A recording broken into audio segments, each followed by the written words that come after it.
What's going on, guys? And welcome back to the channel. You already know what time it is. It's live stream Wednesdays.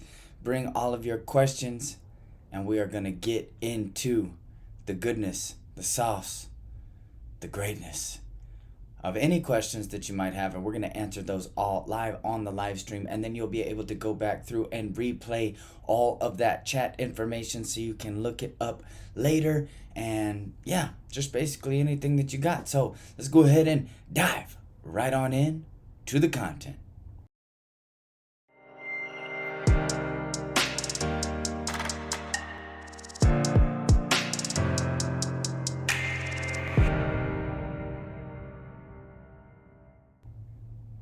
Alright, you guys already know. Hit that like, subscribe, bell button, notification for your boy. Boom! Turn on that bell button notification so you get notified of all of the hottest content that is going to be pouring out, making waves in the cannabis industry. Guys, I wanted to go over this right now. So we're letting people, yo, what up, Luis, Maximo. While we're letting people kind of trickle in and give all of their questions to us, if you're any one of those activist type of people, those people that like to go to the government and definitely get your questions in and get your comments in, the deadline is nearing to weigh in on the FDA cannabinoid supplement review. If you don't know anything about this, I highly encourage you to go and do your own research, because this is going to open the door for us to be able to put actually cannabinoids into foods and dietary supplements. Yes, that is going to mean that the FDA is going to regulate said food and dietary supplements, but it is also going to bust open the doors on the market and allow many people to be able to get into it and buy products all across the world. Cannabinoid manufacturers have less than 1 week to submit data and comments to the U.S. health regulators, considering whether to allow extracts such as CBD and or THC into foods and dietary supplements. The Science Board of U.S. Food and Drug Administration, an advisory panel made up of nutrition and drug safety experts, is meeting June 14th to discuss challenges in evaluating the safety of dietary supplement and food ingredients with predicted pharmacological activity utilizing cannabinoids as a case study. How dope is that, man? How dope is that? So they'll actually be able to say now, you'll get it struck down for false advertising if you say, this actually promotes brain health or brain regeneration, or this can actually help cure cancer. So if the FDA is coming in and regulating those things and they do the research to back it up, then that means you'll be able to say on your food supplement that is a CBD beverage, for instance, actually can help to reduce inflammation or pain or help you sleep better. And you can make those claims, and it can be used as a dietary supplement. So first off, you're always going to get CBD coming out first. It's the one that all of the government is going to think is the safest, most effective cannabinoid on the market as far as, generation of income, as well as keeping people from having these intensely psychoactive effects. So the scientists are expected to focus largely on hemp-derived CBD, and there is a lot of medicinal benefits in CBD. We all know that. Public comments and other studies will be accepted for consideration through June 7th. So dude, this week, hit your local senator. No, it's not a senator. You'll actually need to send it to the U.S. health regulators, but you can write PowerPoints. You send all type of documents and just tell them why, the more people that they hear from, the more data that they receive. If you've got any data to submit, any pharmacological data or medicinal data on how these cannabinoids have maybe helped you, or maybe some personal stories or something like that, you can send those in and have them, under consideration and or review for, maybe get this legalized a little bit quicker. Okay, let's see. How much nitrogen should I apply for a 2.5 pound tower? A 2.5 pound tower, you say. How much nitrogen should you apply for a 2.5 pound tower? That depends on what you're doing with said nitrogen. I would assume that you're using it to push through your CRC, because if you're in a closed loop extraction setup, you do not necessarily need you don't need any nitrogen unless you're having trouble getting your solvent back into your feed vessel, or or you're trying to push oil through a CRC. So that's kind of a question that's difficult for me to answer, especially when you say a 2.5 pound tower. I'm assuming that you mean a 2.5 pound column, which is a little bitty thing, little skinny thing. So you just use enough to pressurize it. There's not going to be a liquid flow or a liquid weight of nitrogen that you're going to use to figure out how much nitrogen you're going to push through. Nitrogen is all about pressurizing. So for instance, if you were doing a butane extraction or something like that, and you notice that the pressure equals out, from 50, let's say that it's about 50 psi between your collection vessel or your solvent tank, your supply tank, into your column, and that's about 50 psi, but you want to increase the pressure in your solvent tank and force some solvent over there. You can do that with nitrogen, and it's all about reading that pressure gauge, right? So I couldn't tell you exactly use this set amount of liquid nitrogen to get the pressure you would want. You'd be watching that pressure gauge to make sure. Do you do any videos on how to clean the system after use? I really like the videos. Thanks. Well, thanks, Viking Pup Wayne. That's a dope name, by the way. No, but I can do a video for you if you want an in-depth video on how to clean and maintain your oil, if that's what you would like. Clean and maintain your equipment. I assume that you mean like after extraction or something like that. You want to take and clean down your system. There's a couple of different opinions on what you should do. Now, me personally, I like to just run everything through. Let's just pretend that on my last run of the day, and I'm going to need solvent for the next day, then I'll do what's called a distillation. So I'll distill my new gas for the next day first. That way it's ready for me first thing in the morning. So as I distill gas, that's going to clean out all of my hoses and all of my tanks and everything like that, right? And then I'll just drop my collection vessel and clean those out. Then I'll disassemble everything, wipe everything down with isopropyl alcohol, and I'll throw all of my seals, gaskets, Viton rings, everything like that. I'll throw them all in MCT oil overnight. And when I get back, I'll put them together. That just helps the seals stay really nice. And, if you start spraying isopropyl around those seals to clean them up, it'll deteriorate the seal. And the last thing that we want is a leak in the system. But yeah, I can show you a video on, I'll see what I can do about putting together a video. Maybe sometime, probably not this week because we're coming towards the middle of it, but definitely by next week we'll try to get you a breakdown cleanup video. That's actually a really good question. We should always teach people. I used to have this guy that was he was teaching us, the guy that was teaching me when I first started, and man, that was my job, to clean and repack all the materials. And he would go, and if you could even see a fingerprint or anything, it had to be basically mirror, shine, polish on all of those vessels. And if you could see anything on it whatsoever, he would throw the entire thing. He'd make me clean them all again. And that was the same with the stainless steel tables. So now it's crazy. You go into some laboratories and you go to consult with them, and they've got cannabis oil all over the floor. There's stains, the dust from when they're packing and refilling their columns is all over their machine. There's black stuff on the walls and all type of things like that, and it's just really, really gross. And that was never the way that I was taught. So we were taught to be as clean as possible, and that at any point in time, if you're going to say that, hey, we're making medicinal type products, or we're making products that maybe we'll put in some sort of edibles or something like that, then your laboratory should be maintaining a clean and sanitary environment. And if it was not, that meant that you were a dirty chemist. And speaking of chemistry, look at my coffee. I got coffee, caffeine. Can you guys see that? Look at that. Bam. It's a beautiful coffee mug. Actually got that as a present from one of the guys that I built a laboratory for. And I thought that was pretty cool. So, anyway, you've been trying to find one and can't find any info. I'm hearing more and more. Like, I don't know why anybody is not, willing to share all of their information. And even to this day, when talking to new clients, it's and a lot of times they called me, right?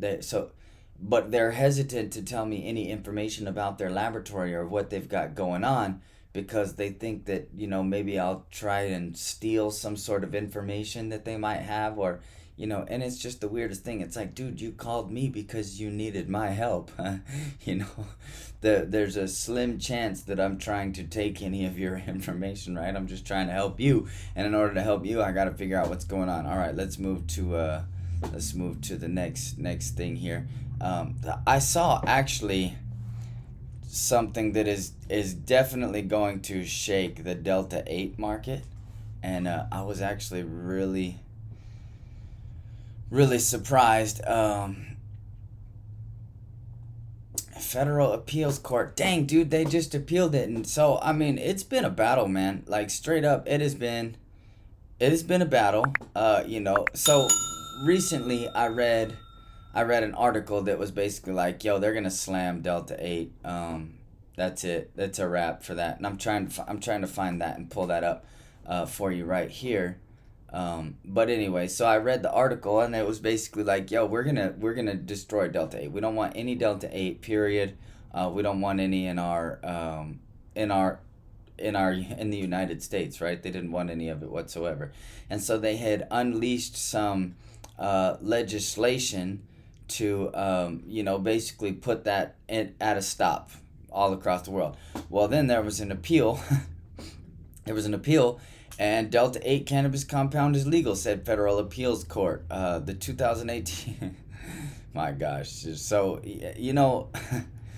apparently, man, like, and look, I have nothing against it, because honestly, people call me to do all sorts of conversions all the time. So it's actually a breadwinning machine for us. Now, do I advocate for something that is converted against how you would naturally find your naturally derived cannabinoids in your plant and in the process? No, but there is an ethical solution. People are out to get them, right? Especially in places where your government has exercised a tyrannical type of force over you, to where you can't get the medicine that you're needing. But anyway, so they submitted this to the appeal, but now the Ninth Circuit Court has held that Delta 8 products are lawful under the plain text of the Farm Act. Delta 8 THC does have psychoactive and intoxicating effects, pointed out Judge D. Michael Fisher in the court's opinion, but regardless of the wisdom of legalizing Delta 8 THC products, this court will not substitute its own policy judgment for that of Congress. Boy, you gotta love checks and balances around here. If legalizing Delta 8 THC as part of the Farm Bill was a mistake, then it is for Congress to fix. Man. The ruling is as part of the trademark copyright fight between vaping communities, AK Futures, and Boyd Street. Man, that is amazing. That is amazing. I really like this. There's always some shady stuff that's going around the government, but finally it seems like, they're basically, the court is like, look, this is what we have. The Congress is the one that opened up the Delta 8 legislation. They opened up the Farm Bill, so we are not going to rule and basically say that we can illegalize. If it's Congress's mistake, if they don't want Delta 8 or any of these other cannabinoid products that are technically legal under the Farm Bill, then it is not the court's job to fix. It is going to be Congress's job to fix, and I really do like that. I appreciate that straight up. That is amazing. How do you get to be as handsome as me? Heavenly Rhythms asked, how do you get to be as handsome as me? Well, you pray every morning. Pray every morning and be thankful. That's all that I can say. Pray every morning, be thankful, and, just don't smoke cigarettes. What's up, Brad? Dispensaries in my state use Delta 8 in all their carts. Bro, I know. And you guys let me know what you think about this. I'm gonna pull this up for you. Here you go. Let's see. Do I want you to be able to read all of my emails or just the emails that I'm trying to show you here? Okay, hold on. Here we go. All right, I got it for you right here. Check this out right here. Boom. Okay, so this is an email from Exhale Partners. Now, Exhale Partners, they would like to offer, they would like me to offer some of their products on this live stream, right? They would like me to do some product reviews and talk about their processes and other things like that. So I was actually going to ask you guys on live, what do you guys think about that? What would you think about like a Saturday video where we review a bunch of these other products that are circulating around the market? And I'll just show you a little bit about like what they've got right here, right? So basically they're just like, you know, we want to offer you a partnership. We want to feature things on your stuff and, you know, do reviews, and basically we'll pay you, you know, whatever we come to. But here you go, right here you have Exhale premium hemp products, and they got CBD, CBD, delta 8, HHC, delta 9, and CBD, flowers, gummies, blah blah blah blah blah blah blah blah blah blah blah, right? You name it, and they're going to have all that for you. So what they're wanting to do is they're wanting to send me a bunch of products, and then me mention them and talk about them and review them on the channel. And I was just wondering, because I'm not a sellout, like at the end of the day, the one thing that I want to do is make sure that I'm giving you guys the most value, because you guys are the most important to me. So if that is something that would interest you, like you know, seeing those reviews, and then naturally we would get all of our people a whole gang of of discounts and things like that. So if you guys wanted to try those on your own, we would definitely have a coupon code, and we would make sure that anybody that is subscribed to our channel will definitely have a fat discount if they wanted to go there. But I'm noticing this, and I mean, dude, they're selling HHC gummies, so there's a lot, and it's super shady. But you know, it's grown in quantity. Yeah, almost positive, no proof. Yeah, Crypto Man, you're right, dude. It's shady because there's a lot of speculation. There we go. Got a whole bunch of words coming in and out. So there's a lot of speculation about the process that happens during the Delta 8 conversion or the HHC conversion. And guys, 100% what's not being shared with you behind the scenes, and what I'm seeing a lot of where I'm at, is these chromatograms. And these chromatograms are going to be like spiking up and down, up and down, up and down, up and down, up and down. So you can see a bunch of mystery peaks in that chromatogram that we really don't know what it is, right? That is true. Get it tested, and they're true to their word and the belief, then show the people. Yeah, man, I know, but yeah, I know. Yeah, we would definitely have to back test them, but you know, that's another thing, is that that's a lot of effort. You see what I mean? That's a lot of effort to just you know, I think before you show the people, you definitely should get it tested and definitely do some reviews. I'll probably send it around to a bunch of my technicians and see how they feel about it first, and just think about it. It'd just be like a one Saturday, a Saturday video or something like that. So normally I don't do those type of videos anyway, but definitely just try to get you guys some sort of value. So if you're looking at some of those, now I will tell you that they have been completely vetted by the government. So they've been doxxed. I definitely did look them up, and they're not like running a backyard operation. They're actually a very big company. So we'll see about that. But yeah, so, and then the next bad thing is, getting back to what Crypto Man 5000 was saying, is that it's easy to fudge those numbers. Super easy to fudge those numbers, guys. Like literally right now, I do not do this. Look, let me be 100 with you. I do not do this, but it can be done. Straight up. You can give an analysis laboratory. I know of one right now that you could give $5,000 and they'll put whatever test you want. You can make whatever test you want, because they have a bunch of different controls. And they've got a bunch of different controls. That means that they can play around with some percentages when they're doing testing, and they can just basically sit there and fudge any kind of numbers that you want. So it might not be. So back in the day, you would find that the DEA was kicking in a bunch of these dispensaries and things like that, because they said that they were selling Delta 8 THC, and there was actually 3, 4, 5, 6, 7% Delta 9 THC left over in these cartridges, right? And how did this happen? Because all of them, the dispensary owner is like, well, look, we can't really be held accountable for this because the person that sold it to us had the certificate of analysis, and the certificate of analysis came from a state regulated analytical laboratory. So now what are we supposed to do, right? And then who's really responsible for the whole situation? And then but anyway, I know people. You can just go and get whatever test you want.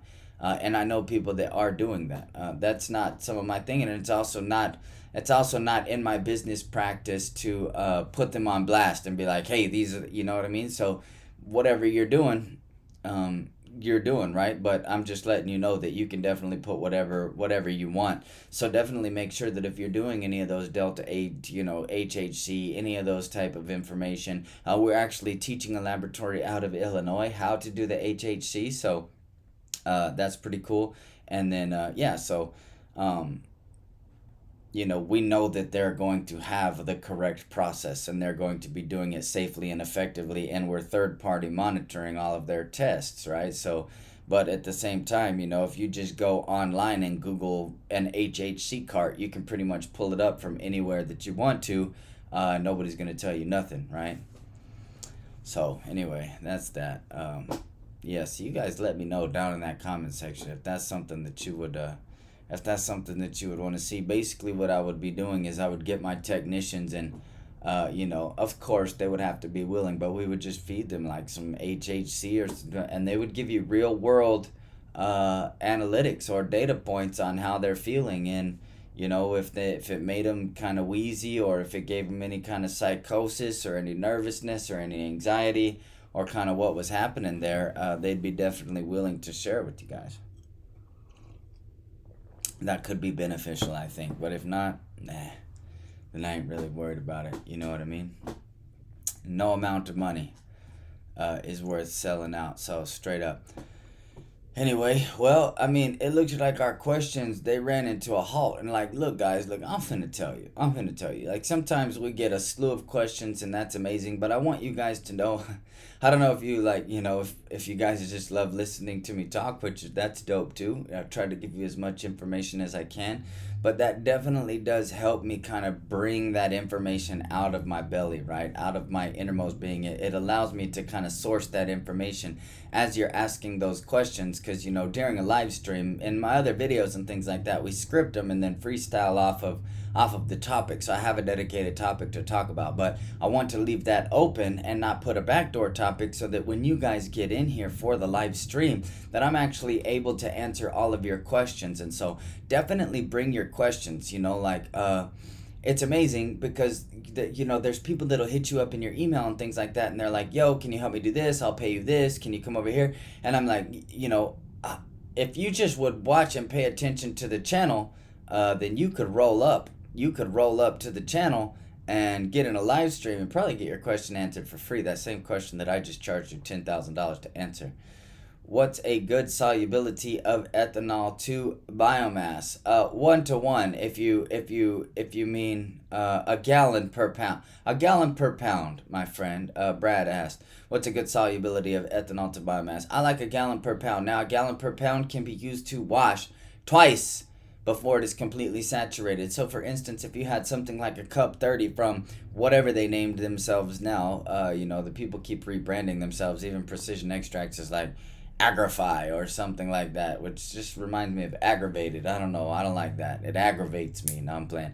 But these Chinese companies, they're coming in to buy everybody up. So if you guys are still an American company, fight hard, because the Chinese are coming to buy us out. And it is happening, especially in all of your major equipment manufacturers across the world. I promise it is. But anyway, so the question that you're asking me is, what is a good solubility? So I like the 1 gallon per 1 pound. So for instance, if I had a cup 30, then I would be using 30 gallons of ethanol per my 30 pounds of biomass. And actually, I'd probably have about 27, 29. But what I like to do is use a secondary containment chamber where I will spin, and instead of spinning out directly into my winterization filtration skid, what I will do is spin out into a secondary container, and then I will take out my biomass, reload fresh biomass, and then use that ethanol that I just washed the first time. So that's what I mean. You can do 2 washes. 2 washes you'll be able to get done. 2 washes you can do with each, no matter what, but just a gallon per pound. A gallon per pound is adequate. I'm in the UK, and Canada own all our dispensary, and Canada owns them all. They're so much ahead of the curve. I mean, it's super aggravating that, as far as like marketability, I know that there is a huge cannabis market and it is booming in Canada, but there's a huge one in the United States, and like Canada has done really well at 2 liters per pound is good. Canada has done really well at just kind of pushing forward, and it's been amazing. It's been amazing. So let me ask you a question, Viking Pup, because I don't actually live anywhere near the UK. So you have dispensaries in the UK, but Delta 9 THC is illegal in the UK, isn't it? So what are you guys slinging out of the dispensaries? Is it Delta 8? Is it CBD? What's in those dispensaries in the UK? All right, so Stefan says, hello, Grim. What is the best way to convert Delta 9 from BHO to CBN due to legal THC limits? Piece of cake, bro. Piece of cake. Look, this is what you're going to do, family. This is what you're going to do. Toluene and iodine. You're going to reflux toluene and iodine. Now to your oil, from your BHO oil, your Delta 9 THC, pow. And also, if you wanted to start out at Delta 10, only flower, okay. Yeah, but what, THC flower or just CBD flower? Hemp, is it hemp flower? Anyway, so let's say that you've got some sort of boiling flask set up, Stefan, and I hope that you can visualize what I'm talking about here. But imagine that you had a reflux aromatization, and so basically it's a boiling flask, a mantle, a stir motor, and a condensing column. Liebig condenser, all contained. Perfect. Inside of that Liebig condenser, you're going to put 5% iodine, 99.99% Regent grade iodine. You are also going to put your oil, and then at a 1-to-1 ratio with your oil, you're going to use toluene, and you're just going to reflux that for approximately 3.5 hours. What does refluxing mean? Refluxing means that you're going to heat up your oil until it turns into till everything starts to boil off, and then it'll recondense, and you just allow it to just keep refluxing. You don't need a vigorous reflux, you just need a light one. So you just want to keep your condensing column cold, heat your oil up, allow that toluene, iodine, and Delta 9 to reflux. Now, if you're talking about you have small percentages of Delta 9 and you want to keep your other cannabinoids that are in there for a full spectrum oil, then this is not the most ethical solution for you. Although we did just give you about a $20,000 SOP on how to convert all of your Delta 9 into your CBN. Why, that's what I'm saying. You got to tune into the live stream, because you will get hooked up right here, for free. All you got to do is be like, subscribe to the channel, hit that bell button notification. You already know. But anyway, so your Delta 9 to CBN, you can use that to transfer not only Delta 9 to CBN, but also CBD into CBN. And if you don't know,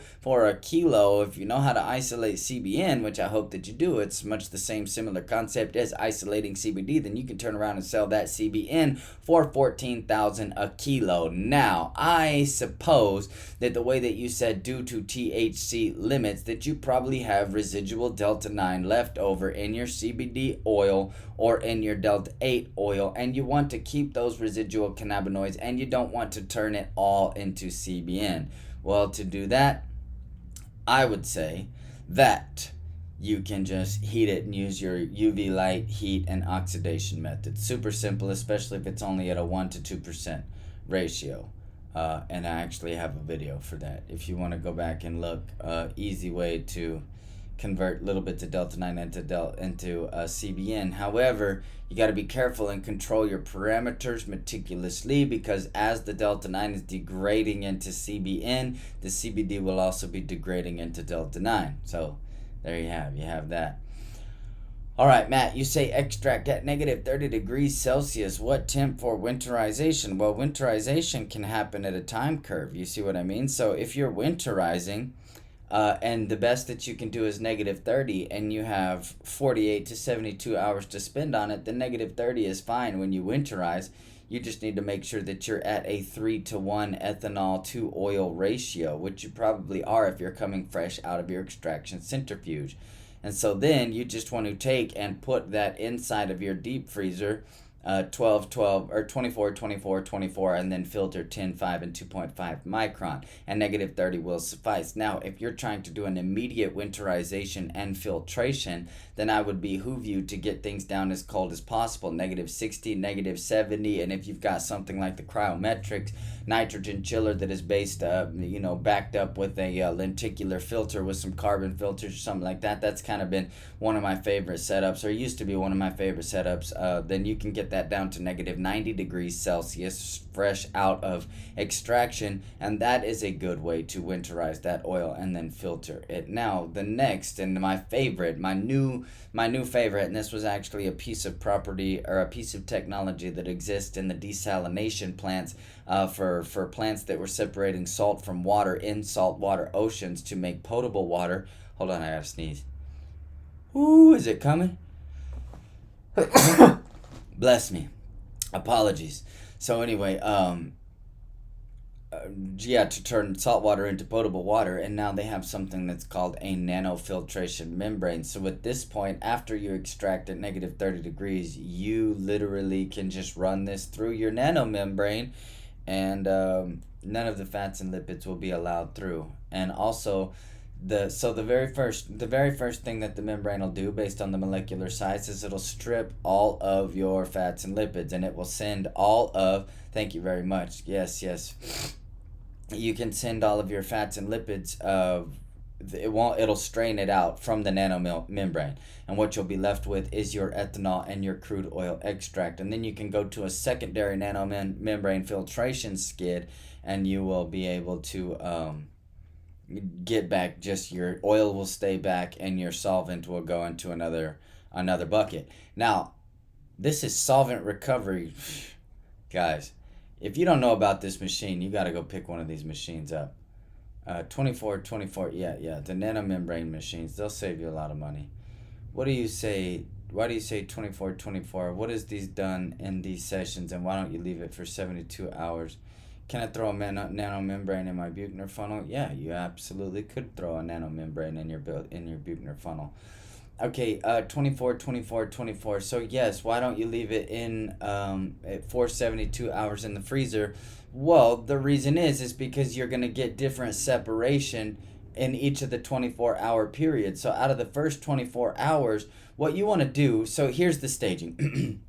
What you want to do is you want to get all the way down to a 2.5 micron filter. However, if you take let's say that you're fresh out of 72 hours in the freezer, and you take that and you pour it through a Buchner funnel with a 2.5 micron filter, it's going to take you forever to filter that. And then also you're going to be running through those filters very, very fast, because all of those fats and lipids are going to clog up that filter and not allow anything to pass through, and it'll create like a fat cake on the top. Now, if you do 24 hours at a 10 micron, you're going to get the bulk out of it, and then you do 24 hours and hit it with a 5 micron, you are going to get most of the rest out of it. And then that way, at the very end, that very tiny last bit of any sugars and waxes and fats that are left in there, you're going to filter out with that 2.5, but it allows the filtration to happen rapidly. And I'll actually, I gotta find the picture of it.